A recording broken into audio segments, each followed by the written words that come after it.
They're showing blitz, and they bring 5. Herbert throws out to the right. Adjustment made. What a catch! Oh, what a catch right sideline. That was an adjustment, and I want to say a hover. That was just Mike Williams hovering in the air against Xavier Howard. Herbert's got room, rolls to his right, takes that shot back toward Mike Williams, other side of the field. Caught! Big Mike Williams! Just throw it to Mike. I'm speechless on that one. I mean, when the ball's up in the air, it's his. What's up, guys? Welcome into a Week 15 edition of Film Room. As always, joined by Daniel, Jeremiah, and DJ. It's Titans-Chargers, big game on Sunday with playoff implications. We're going to get into Derrick Henry, but boy, does the offense change when Mike Williams is in the mix. It's so true, Chris. I wanted to focus today just on how all these pieces can kind of work together and fit together. And when Mike's out there and you have that, you've got to respect him. It's going to help the run game. It's going to help Keenan Allen. And more than anything else, it sure as heck is going to help your quarterback in Justin Herbert. All right, let's get right to it. He sets the tone here. Forget Waddle and Hill. Mike Williams was the tone setter on Sunday night. Yeah, he was the star of the show, and we can show you a couple different things he can do here. Let's start with the first and foremost. Here he is up at the top. You're going to look at this safety. Watch the safety right at the snap. What Justin's going to get his eyes to him. He sees him drifting back over to the left, okay? He's going to be playing in that single high, trying to take away these deep crossing routes that could be coming his way. That leaves Mike one-on-one. Mike is actually, it's a pretty good job here by Xavier Howard. He's in position. He's on the high side, right where he wants to be, but this is what makes Mike so special. His ability to kind of hit the pause button in the air and just kind of levitate for a second and adjust and make the play down the field for a huge chunk play. That's what he does, and I tweeted out afterwards, I think he's the best ball in air, go get it wide receiver in the NFL. Yeah, that was a perfect example of that. What do we have next? Well, now you can kind of see how this whole thing works together. You get Austin Eckler in the backfield. You've got your full complement of receivers. When you have to respect the run game here with Eckler, you're going to see Mike up at the top. Watch this second level of defense. Watch these linebackers as they're going to honor this play action fake and look at the void that it creates. Look at them all step up. They step up right behind them. You can replace it. Herbert, back foot, bang.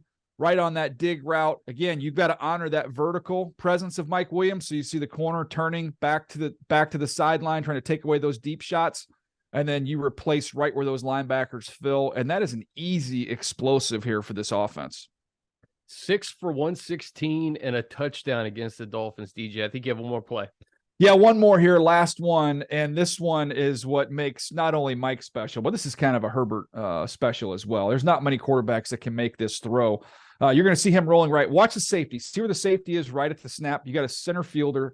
But as Herbert's going to be rolling to his right, everything in the league history tells you, okay, this is going to be a levels concept coming to the right side. That safety's going to get over there and try and help out.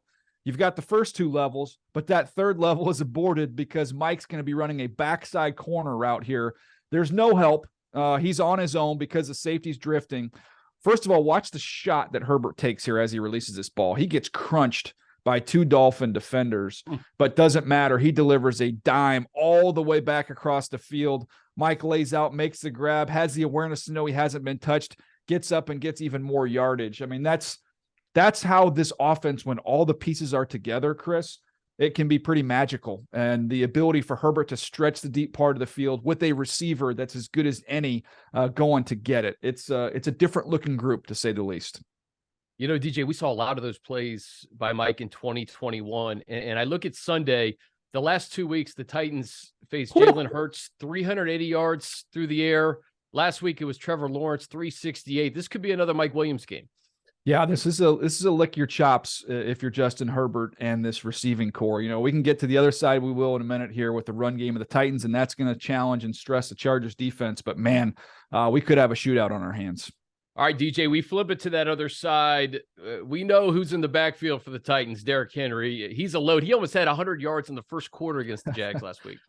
Yeah, you know, he is, it's been pretty incredible as a power runner. Obviously we know he has some long speed as well, but as a primarily powerful guy, big hulking runner, those guys normally have a very short shelf life, and he has exceeded it, to say the least, and continues to play at a very high level, an elite level. And you mentioned it last week against the Jags. Wasn't a game that the Titans won, but you could still definitely feel the presence of big Derrick Henry. Yeah, let's get it started here. I think this is the first quarter. Yeah, let's look down here. I want to show you how the run game is a complete team effort. When you are a physical team, when you are a running team, as the Titans are, this is not just an offensive line and tight ends thing. This is a whole team commitment. I want to watch the slot receiver down here in the bottom. Watch this push here, and watch this lane and this alley is going to open up in the run game. And look at this depleting block. So if you're in the secondary, you're going to be relied to help in this run game. Just know, not only do you have to tackle Derrick Henry, you're going to have to deal with some physical wide receivers that are absolutely looking to knock your head off here as you try and pursue the ball carrier. All right, what do we have here next, DJ? This is a Chargers run defense, by the way. I thought that the Dolphins were going to run the ball a little bit more on Sunday. They were awesome, shorthanded, 219 total yards of offense by the Dolphins, but they will be tested in the run game on Sunday. Yeah, 100%. And that's really not what the Dolphins want to do. I think they came into that game as a 28th rushing attack. So it was kind of them sticking with their plan and who they were. Well, you're not going to see that this week. This is the Tennessee Titans and Derrick Henry. They know who they are and what they're about, and that is running the rock. And you can guarantee they're going to come off the bus ready to run the rock. I want to show you another play here, play number 2 with Derrick Henry. Watch the backside here. This play, you're going to see the backside cutoff. Watch the flow of this play. This is going to be a key. You cannot get cut down if you're on the backside of the run. You see 91, the left defensive end right here. Tight end's going to get underneath him and cut him. Once he does that, you end up getting that crease. You've got to be able to stay on your feet. We use the term big balling, right? You roll the ball at a defensive lineman, you use your hands, push him down, stay on your feet, and be able to close that backside. You cannot give Derrick Henry alleys like this one. And then watch where the contact takes place here. Chris, this contact takes place right at the 35. You see where the first down marker is at the 39? Well, you think, well, make the contact. We've got 4 yards to play with. Look where this run ends up. You better finish, because Derrick Henry doesn't stop until he gets to the 42-yard line. So he's a monster. For lack of a better word, that's just who he is and what he's all about. Our guy Kyle Brandt, was that the angry run this week on Good Morning Football? No, I think he gave it to Kenny the Jet Smith for knocking Charles Barkley into a Christmas tree. Okay.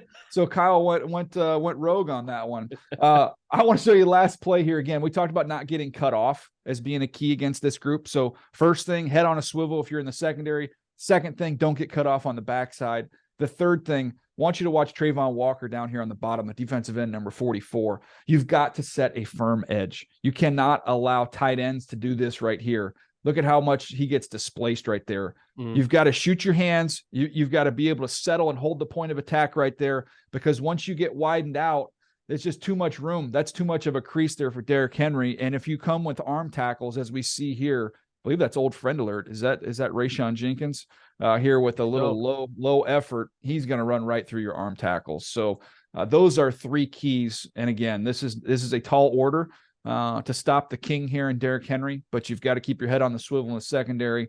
You can't get cut off in the backside, and you've got to be real firm at the point of attack. A much different brand of football coming to SoFi Stadium on Sunday in comparison to the Dolphins. But one thing I did notice after the first quarter, did they shut Henry down? What did the Jags do to slow him those last 3 quarters? Well, they were much better in those 3 key areas that we just discussed, and more than anything else, tackling. You've got to get him on the ground, and it's a as I like to say, it's a bring a buddy game. You go to make a tackle on Derrick Henry, right? Bring a buddy with you.